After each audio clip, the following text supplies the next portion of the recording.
안녕하십니까, 이진우입니다. 명지대학교를 운영하고 있는 학교법인 명지학원이 파산 위기라는 보도가 나왔습니다. 명지학원은 명지대뿐만 아니라 명지초등학교, 중학교, 고등학교도 함께 운영을 하고 있는데요. 만약 이렇게 학교법인이 파산을 하게 되면 학교들은 어떻게 되는 건지, 그리고 어쩌다가 파산 위기에 몰리게 된 건지 오늘은 이 얘기를 좀 자세히 들어보겠습니다. 서울시가 재개발이 어렵던 지역도 재개발을 할 수 있도록 규정을 좀 바꾼다는 소식 어제 전해드렸는데요. 이런 지역에 집을 구입할 경우에 자칫하면 손해를 크게 볼 수 있는 조항도 함께 운영되고 있어서 주의가 좀 필요하겠습니다. 그래서 어제 이어서 이 내용 좀 자세하게 들여다보겠습니다. 최근에 미국에서 일회용 컵 대란이 일어나고 있다는 소식도 간단하게 들어보겠습니다. 2월 11일 금요일 손에 잡히는 경제, 광고 잠깐 듣고 바로 시작하겠습니다. 네, 복잡하고 어려운 경제 뉴스들을 재미있게 정리해보는 유익한 시간입니다. 김현우 행복자산관리연구소장, 그리고 손에 잡히는 경제 박세훈 작가 나와 계시고요. 저희가 매일 없이 정신없이 지내다 보면 이분 나오는 날짜가 바로 금요일이구나 하는 걸 또 느끼게 해주시는 금요일의 목소리 안승찬 기자도 나와 계십니다. 어서 오십시오. 네, 안녕하세요. 안 기자가 나오는 날이 그래서 저도 좋아요. 저도 좋습니다. 네, 금요일이라서. 네. 오늘은 명지대학교와 명지초등학교, 명지중학교, 명지고등학교 운영하는 명지학원이 파산 위기에 처했다라는 기사가 최근에 많이 나왔어요. 네. 어떻게 된 일인지를 먼저 좀 듣고 싶습니다. 이게 이 문제의 발단부터 조금 말씀드리는 게 이해가 쉬우실 것 같은데, 예. 명지학원이 문제가 된 게 지난 2004년부터입니다. 그러니까 명지학원이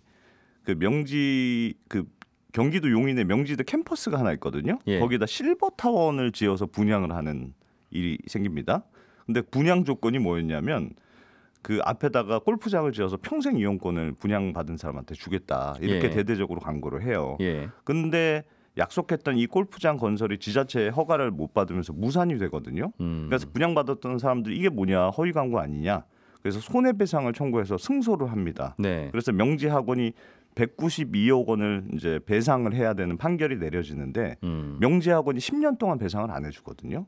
그러니까 결국 피해자들이 이 채권자, 그러니까 돈을 받아야 될 사람들이 법원에 명지학원에 대한 파산 신청을 내게 돼요. 보통 돈 없다 그래서 못 주는 거고. 그렇습니다. 그러면 그럼 파산시켜라. 그렇습니다. 그렇게 보통은 거죠. 내가 예. 이제 나 돈 못 갚겠습니까? 나 파산할래요. 빚청산 합시다. 이렇게 하는 게 보통인데, 채권자, 돈 받을 사람도 이 사람이 돈을 일부러 숨긴다거나 뭐 빼돌린거나 이런 의심이 들 때 파산 신청을 대신 할 수 있거든요. 예, 예. 이런 경우도 그런 경우인데 사실은 이 건으로만 명지학원이 문제가 된 게 아니고 그 전부터 사실 좀 부실 문제가 있었어요. 결정타가 된 게 이제 명지건설 부당 지원 사건인데, 예. 명지학원이 예전에는 재무구조가 꽤 괜찮은 학교 법인이었거든요. 근데 외환 위기 이후에 명지학원이 갑자기 빌딩이라든가 토지 같은 걸 막 팔아가지고 명지건설에 무담보로 빌려주는 일이 벌어집니다. 근데 당시에 명지건설 대표이사가 명지학원 이사장하고 같은 사람이었어요. 예. 그러니까 명지건설이 IMF로 이제 어려워지니까 학교 재산을 막 팔아가지고 돈을 막 지원해줬던 건데, 예. 2006년에 명지건설이 파산하게 됩니다. 그러니까 명지하고도 빌려준 돈을 다 막 수천억 원을 날리게 되잖아요. 예. 그러면서 휘청이게 된 거고, 여기다 실버타운 문제까지 터지면서 뭐 세금도 제대로 못 내는 그런 상황에 처했고, 현재 명지학원은 빚이 한 2천억 원대 빚이 있고 뭐 자본 잠식 상태.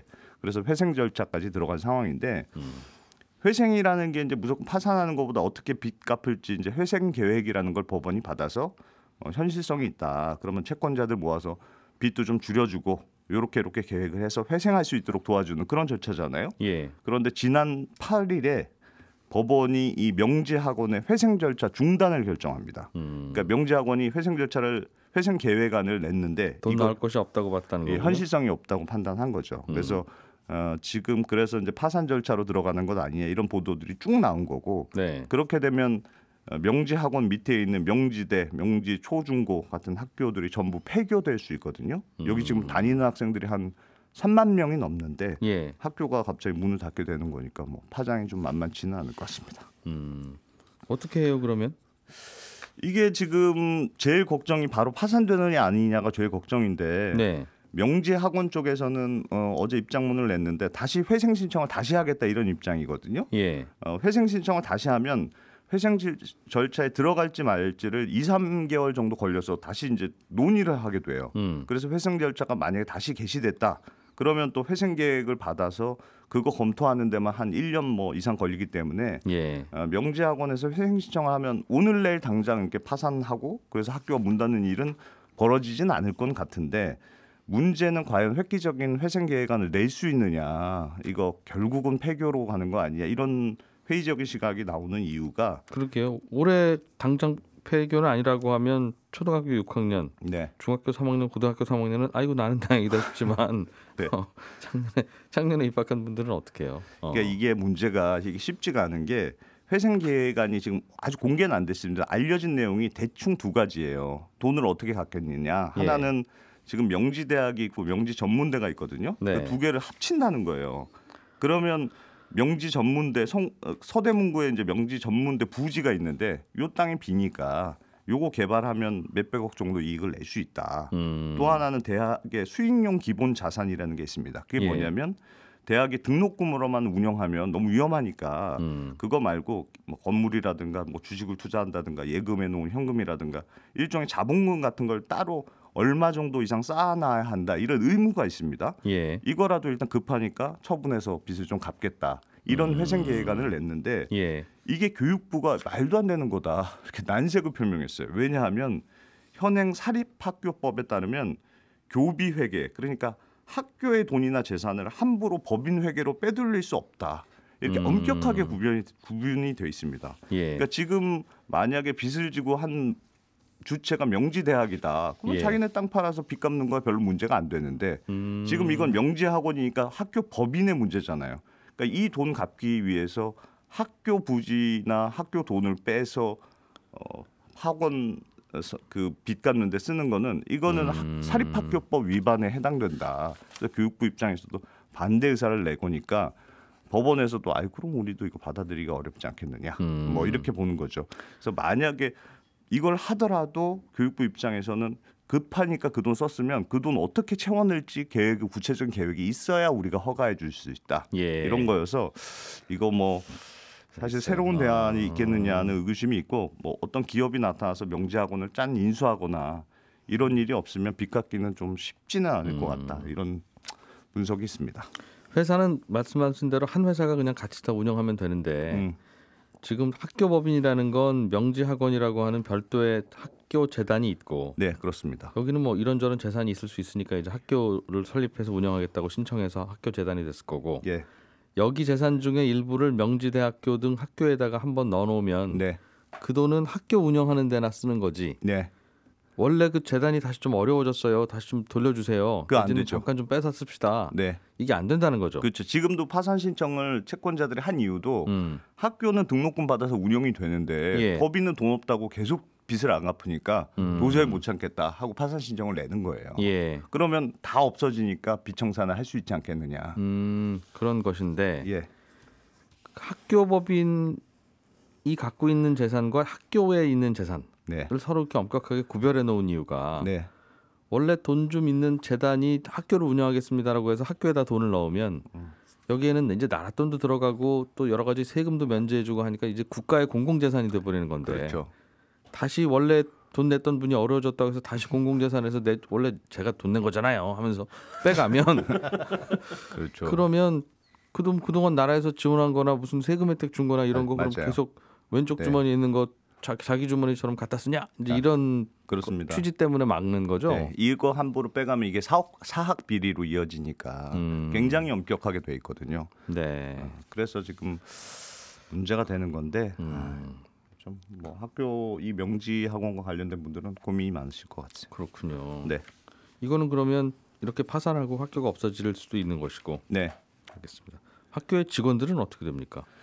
이게 지금 학생들이 문제인데 만약에 폐교 절차를 밟게 된다. 그러면 초중고 학생들은 인근 학교로 전학 배정이 돼요.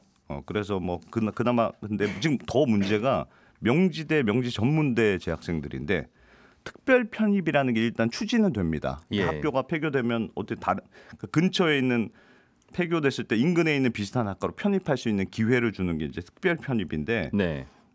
뭐 물론 뭐 당장 학교문 안 닫고 신입생만 안 받고 있는 재학생들 졸업할 때까지 폐교를 좀 유예하는 조치도 있긴 있습니다만 내가 졸업했는데 그 학교가 사라지는 거니까 예. 그거보다는 일반적으로는 편입을 조금 선호하게는 되는데 명지대의 경우는 인근에 좋은 학교들이 많거든요. 뭐 연세대도 있고 이화여대, 서강대, 홍익대 등등등의 학교들이 있으니까 이런 학교로 특별 편입이 이론적으로는 가능하고 네. 교육부에서도 그걸 막 이렇게 가이드해 주려고 해요. 근데 누구는 A대로 편입하고 누구는 B대로 편입하고 하는 것도 어떻게 할 거냐 하다가 고민이고. 그렇습니다. 그 A대, B대에서 그럼 받아줄 거냐?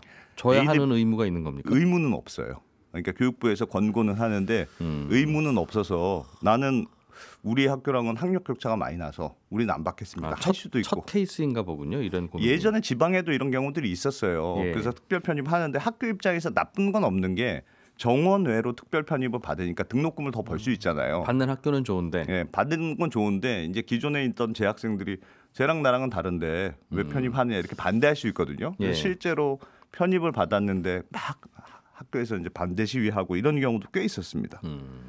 그래서 조금 문제가 생길 수는 있는데 그래서 지방 학교들은 특별 편입이 되더라도 예.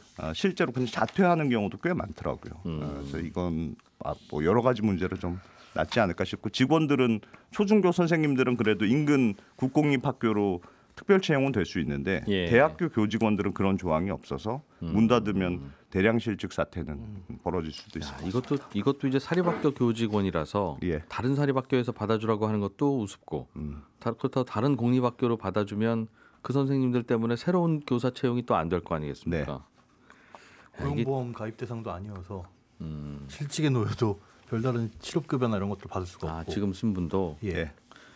이게 명지학원은 말씀하신 대로 이런저런 사건이 있어서 이렇게 됐지만 많은 대학들이 이제 학생 수가 모자라면 그냥 이런 식으로 문제가 되지 않겠어요? 등록금 수입이 없어졌습니다 이러면서. 그러니까 보통은 예전에 이런 경우가 생기면 기업들이 인수하는 경우들이 종종 있었는데 예. 계속 학생 수가 지금 줄어드는 추세여서 과연 명지학원을 어디서 나타나서 짠하고 인수할 수 있겠느냐 예. 그런 고민들이 있어요. 다행히 서울에 있는 학교들은 땅들이 네. 저 학교 밀고 그냥 아파트 지으면 뭐 돈이 엄청나게 나오는 땅이라서 충분히 돈은 나올 텐데 오늘 말씀하셨던 그 문제, 예. 그 땅이 학교 법인 땅이 아니다. 네. 이거는 사실상 국가 땅이 된 것이다.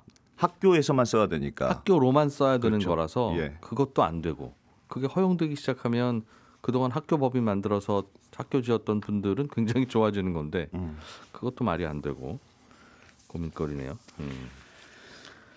알겠습니다. 김현우 소장님이 준비해 오신 소식 좀 들어보죠. 네. 어제 서울시가 모아타운 후보지 공모 얘기를 했었어요. 네. 이게 소규모 재개발도 가능하게 해드리겠습니다. 네, 그렇습니다. 그래서 주택 개발이 좀 빨라질 것 같기는 한데 네. 또 반대로 요 집 한 10집만 모아서 다시 아파트 한 동 짓는 일이 벌어지면 네.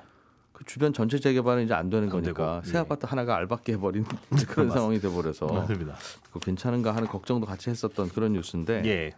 문제는 그런 동네에서 그럼 집을 사면 아파트를 받을 수 있거나 네. 꼭 그렇게 되는 것도 아니고 조심해야 될 문제가 있다면서요? 그렇습니다. 요거 같은 경우에는 이제 뭐 권리 산정 기준이라고 하는데 기존에 쭉 살고 계시던 분들이 여기에 그렇게 정비 구역으로 지정이 되면서 예. 새롭게 아파트가 들어서면 입주권이란 걸 받잖아요. 그런데 투기 세력이나 이런 것들을 막기 위해서 그러니까 요걸 편법으로 이용을 하자면 집이 하나인데 혹은 뭐 하나로 되어 있는 다가구 주택인데 이걸 여러 개로 쪼개 가지고 입주권을 여러 개 받으려고 하는 그런 행위들이 나타날 수 있으니 이걸 막기 위해서 어떤 날짜를 정해놓고 그 전까지는 이런 행위를 해도 되는데 네. 그 날짜 이후에 이런 행위를 하게 되면 그냥 입주권 하나로 본다 하는 것들이 있거든요. 그게 이제 권리 산정 기준일인데 요번에 모아타운 같은 경우에는 지금 공모를 받고 있잖아요. 지자체별로 어디 하실 분 손드세요라고 해서 선정이 4월 중에 발표가 될 예정입니다. 예. 근데 권리 산정 기준이 그 발표가 된 다음 날이니까 지금은 그쪽에 있는 주택을 구매를 하셔도 문제는 없다. 현재 상태에서는 4월 예. 발표가 나기 전에 예. 그리고 4월 발표가 난 이후라도 기존에 지어진 주택을 구매하는 거는 문제가 없습니다. 지분이 쪼개진 게 아니라면. 예. 그런데 주의하셔야 될 건 그런 지역에 지금 신축 빌라가 지어지고 있는 곳들이 있을 거 아니에요. 예. 이 신축 빌라가 지어지는데 발표일 전까지 완공이 되고 이걸 등기할 수 있다면 문제가 없는데 발표일 다음에 완공이 돼가지고 그 이후에 등기를 하게 되면 이거는 현금 청산 대상입니다. 그러니까 이런 모아타운이 될 법한 후보지에 혹시나 신축 빌라가 지어지고 있다라고 한다면 4월을 기준으로 그 전에 지어질 수 있느냐 없느냐를 잘 판단을 해보셔가지고 그 이후에 지어질 것 같다면 안 들어가시는 게 안전하고 그 전에 지어질 것 같다면 그래도 조금 안심하셔도 되는. 근데 문제는 그 후보지가 어디가 될지 어디가 선정이 될지는 아무도 모르는 일이라서 이 동네가 모아타운 후보지가 됐습니다라고 발표한 그날 그날 존재하는 집까지는 해주는데 그렇습니다. 다 짓고 있었는데요. 이것도 안 된다는 거죠. 그렇죠. 다 짓고 있던 집은 해줘야 되지 않습니까? 이게 예를 들면 쪼개기라고 하는 게 그렇죠. 여기가 모아타운 되는구나. 그러면 이 집을 헐고 지금 한 세대만 사는 집을 6세대 들어가는 집으로 바꾸면 6장 나오네. 이거는 하지 말라는 건데. 그렇죠. 정해진 날 그날 이미 그 이전에 집 짓는다는 게 한 1년은 걸리잖아요. 최소한. 최소한 그렇죠. 그 전에 6집으로 바꾸기로 하고 짓다가 이게 뒤늦게 이게 발표가 된 거면 그렇습니다. 나머지 5집들에 대해서도 해줘야 되는 거 아닙니까? 이미 착공을 했으면? 그게 맞을 텐데 지금 현재 상태의 기준으로서는 이렇게 되어 있어가지고 조심하자. 조심하는 수밖에는 사실 없습니다. 근데 한 가지 이게 이 동네가 모아타운으로만 합니다라고 하면 그거는 뭐 이렇게 조심하면 되는데 사는 분이야. 집 짓는 집주인이야 방금 난처한 상황이 생기지만 구매하는 분이야 괜찮은데 요즘에는 무슨 신통기획이 될지 공공재개발이 될지 모아타운이 될지 그냥 예전 민간 재개발이 될지 낡은 주택지 모여있는 동네는 옵션이 많잖아요. 맞습니다. 그래서 그거는 겹치지 않도록 해놨어요. 그러니까 기존의 신통기획이라든가 아니면 공공재개발이나 도심복합사업을 신청했던 곳들은 모아타운으로 신청할 수 없게끔 그러니까 중복은 안 됩니다.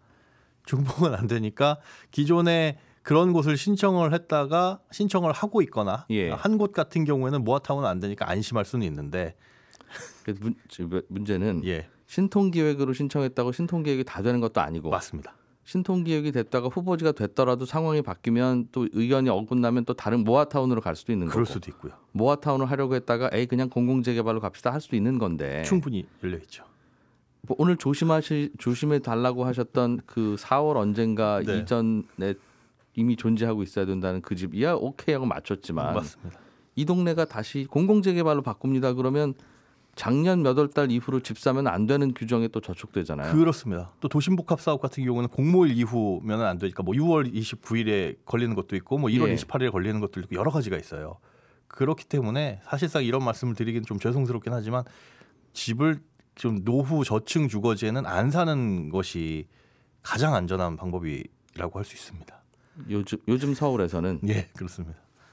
그러니까 그 낡은 주택들이 모여 있는 곳이 재개발 방식을 A 재개발, 뭐 B 방식, C 방식, D 방식을 뭘 결정하느냐에 따라서 B를 결정했으면 뭐 작년 10월 이후에 지어진 집은 다 모래성. A를 결정했으면 작년 6월 이후에 지어진 집은 다 모래성. 그렇게 되는 거죠. C를 선택하면 올해 2월 이후에 사는 건 다 모래성. 이런 건데 뭐가 될지는 모르는 상황이라 사지 말아야 되는 거네요. 그런 답밖에는 안 나옵니다. 근데 서울에 낡은 주택을 사는 이유가 서울에 안 낡은 주택은 비싸니까 서울에 낡은 주택을 사는 건데 그럼 낡은 주택은 사지 말고. 구주택은 괜찮아요.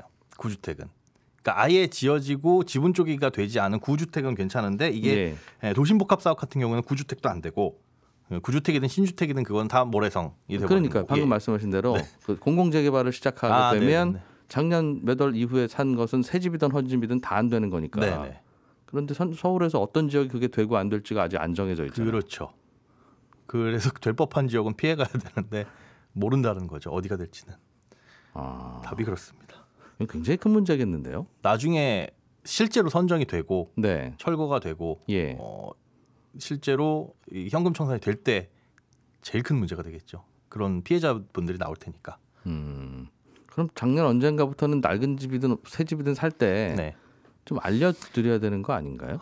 그래야 될 것 같은데 실제로 뭐 이 부동산 광고나 이런 것들을 보면 이곳 재개발됩니다라는 곳으로 오히려 광고를 하는 곳들이 있어요. 이곳에 집을 사두면 나중에 입주권을 받을 수 있는 것처럼. 근데 그런 것들이 오히려 반대로 굉장히 위험할 수 있다는 거는 우리가 알고 피해가는 수밖에 없습니다. 그 최근 몇 달 사이에 낡은 빌라나 뭐 방금 지은 빌라나 이런 거 사시고 아, 내 집 마련 됐구나 이제 예. 라고 생각하시는 분들 중에 대부분 많은 분들이 예. 실제로 뭔가 재개발이 추진되면 이건 모래성이었구나라는 걸 뒤늦게 깨닫게 된다는 뜻인데 그렇습니다. 답이 없어요? 답이 없다는 게 정말 죄송한데 예. 그래서 이제 그럴 가능성이 있을 법한 후보지는 피하셔서 매수를 하셔야 됩니다. 알겠습니다. 피하는 방법이 있는지는 자세하게 좀 들어볼게요. 그러면. 네, 알겠습니다. 예, 오늘 시간 관계상 다 못 전해드린 소식은 이어지는 팟캐스트에서 저희가 따로 좀 업데이트 해드리겠습니다. 저는 잠시 후 11시 5분에 다시 찾아와서 손에 잡힌 경제 플러스에서 또 인사드리죠. 이진우였습니다. 들어주신 여러분 고맙습니다.